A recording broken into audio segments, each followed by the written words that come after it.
날이 다가오고 있습니다. 4월 4일까지 헌재 판결 날 가능성이 있습니까? 재판부에서 지금 심리 중에 있고 지금 그 선고를 지금 엄청난 경제적, 외교적, 또 전 국민적 손실이 있는 건 잘 알고 계시죠? 아주 한가하게 그렇게 지금 선고를 미룰 때가 아닙니다. 그렇지 않습니까? 전 국민이 고통받고 있지 않습니까? 전 기업인들이 다 고통받고 있습니다. 소상공인과 자영업자, 중소기업, 직장인들 다 고통받고 있습니다. 그렇지 않습니까? 헌재 지금 한가합니까?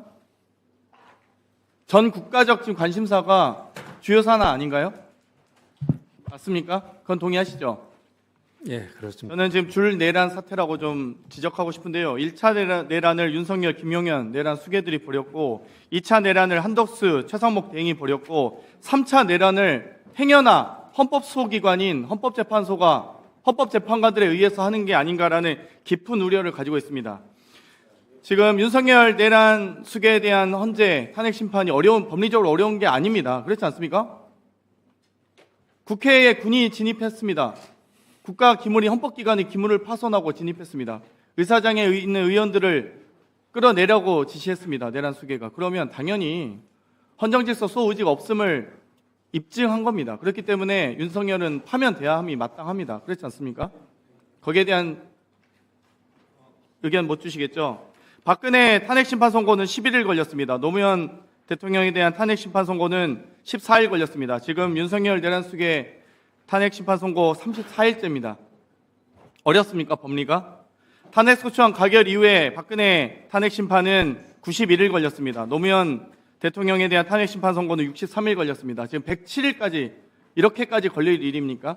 최소한 많은 분들이 법조인들이나 이 헌법학자분들이 아마 노무현 대통령보다 조금 더 길어질 수 있지만 박근혜 대통령 탄핵 심판보다는 더 걸리진 않을 거다. 법리적 논쟁, 쟁점 사안이 경미하다. 오히려 그 정도 복잡하지 않다라는 이야기를 했습니다. 그런데 왜 이렇게 지연되는 것입니까? 헌법재판관들이 국가 이익을 위해서 노력해야지, 헌정질서 소홀 위해서 노력해야지 개인의 입심양면이나 개인의 이익을 위해서, 일신을 위해서 노력하면 안 되지 않습니까? 그러면 헌법재판관들마저도 직무유기와 직권남용의 대상이 되지 않겠습니까? 그건 동의하시나요? 헌법재판관들도 직권남용과 직무유기의 대상은 되죠? 재판부에서 지금 최선을 다해서 네네, 최선 다하셔야 되는데 너무 늦습니다. 이제는 변명의 여지가 없습니다. 이제 3월도 넘어가고 4월까지 넘어가는 탄핵 심판이 어디 있습니까? 그러면 이완규 법제처장의 발언 좀 여쭤보고 싶은데, 헌재 결정을 반드시 따를 필요 없고 시한도 정해진 것 없다. 이 발언에 대해서 어떻게 생각하세요? 헌재 입장은 있습니까? 일국의 법제처장이 헌재 결정을 따를 필요도 없고 시한도 정해진 게 없답니다. 어떻게 생각하십니까? 저희 결정 취지대로 이해해 주시면 좋을 것 같고요.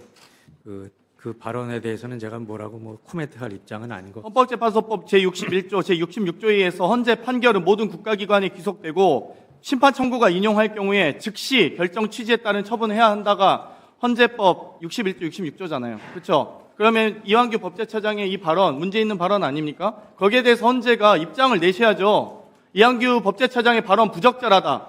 사법부의 권위에 정면으로 도전하는 발언이다. 라고 하셔야죠.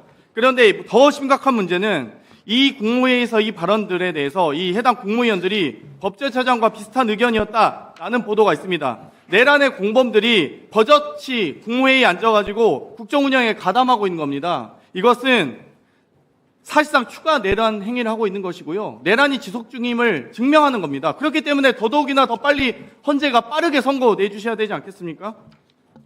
그렇죠. 한덕수 총리 기각에 대해서도 한덕수 총리 탄핵에 대한 기각도 그렇지 않습니까? 헌재 판결 이전에 탄핵 소추가 가결된 거잖아요. 그런데 헌재 판결 이후에 마은혁 재판관이 임명하지 않은 최상목 대행은 명백히 헌법 위반 아닙니까? 헌재법 61조, 66조 다 위반하고 있는 거잖아요. 이 부분은 당연히 최상목 대행에 대한 탄핵 소추 사유가 되는 것 아니겠습니까? 헌재 판결 이후에도 무시하는데 헌재를. 헌법수호기관인 헌재를 무시하는데 지금 이걸 왜 헌재가 아무 입장이 없습니까? 입장에 대해서 처장님께서 강력하게 이완규 법제처장과 최상목 대행의 미임령, 그리고 지금 또 2차 내란을 진행하고 있는 한덕수 총리에 대해서 말씀해 주시고요. 또 한 가지, 만약 이완규 법제처장이 안가 회동을 했던 이완규 법제처장이 헌법재판관으로 지명될 경우엔 내란의 공범 당사자가 헌법재판관이 될 수도 있는 것 아니겠습니까? 그러면 그 부분에 대해서도 부적절한 임명권의 행사라고 생각하는데 거기에 대해서 사무처장님 답변해 주십시오. 지금 임명이 되지 않고 있는 행위에 대해서는 권한쟁의 심판 사건에서 이제 선출권을 침해했다는 판시를 저희가 결정문에서 한 바가 있고요. 그리고 또 한덕수 총리 탄핵 심판 사건 이후에서도 임명하지 않는 행위는 헌법과 법률 위반이라고 판결문에서 밝힌 바가 있습니다. 그래서 저희들은 그러한 취지에 따라서 헌법적인 절차대로 작동이 되기를 원하고 있고요. 결정문에 나와 있는 그 사항에 대해서 다시 한번 말씀을 제가 드리는 것으로 하겠습니다. 그럼 빠르게 임시질의 가처분 신청도 처리하셔야 되고요. 또 시계 집행권 부여 관련된 심판도 빠르게 진행하셔야 됩니다. 예, 그 사건 지금 들어와 있어서 바로 저희가 지금 심리에 들어가 있습니다. 예. 네. 법사위원장이 국회법 49조에 따라 사무처장한테 또 한 말씀 드리겠습니다. 서부지법 폭동 사태가 있었을 때 대법원에서 거기에 대한 규탄 입장을 냈거든요. 예. 그건 당연한 거 아닙니까? 마찬가지로 헌법재판소에서 판결한 내용을 이행하지 않고 있는 부분에 대해서는 명확하게 이행하라고 입장을 내는 거예요. 그건 헌재 판결에 대한 테러거든요. 그렇지 않습니까? 그래서 그것은 여야를 떠나서 헌법재판소로서 존재 이유인 거거든요. 위헌 판결을 냈으면 거기에 따라서 이행하라라고 입장을 갖고 있어야 되는 거예요. 그런 점에서 그 점은 이런저런 정치적 고려 없이 헌재에서 답변해야 된다 이렇게 보고 있습니다. 어렵지만 예를 들면 민주적 절차적 정당성이 확보되어 있는 선출직 공무원, 특히 대통령을 파면하는 문제는 법과 원칙이 가장 큰 무기거든요.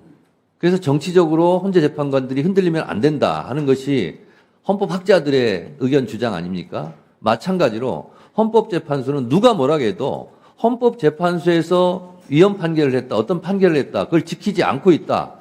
그러면 헌법재판소법 67조에 따라서 지켜라 라고 이런 공개된 장소에서 밝혀야 된다고 저는 생각합니다. 처장님. 그렇지 않습니까? 위원장님 말씀 제가 이해를 하겠습니다. 네. 민감한 부분은 예. 답변하기 곤란한 부분은 그렇다 할지라도 적어도 헌재에 대해서 뭐 공격하거나 헌재에 대한 판결에 대한 테러나 아니면 이런 부분에 대해서는 명확하게 그것은 해 주시는 것이 그건 헌재의 존재 이유고 당연한 일이라고 생각합니다. 헌재 결정에 잘 따라달라는 말씀 좀 하셔야 처장님께서 이 자리에서 국회 법사위에 참석하셨으면 출석을 하셨으면 헌재 결정을 존중해 주십시오라는 말씀을 왜 못하십니까? 자, 장경태 의원은 질의 잘 하셨고요. 다음은 장동혁 의원님.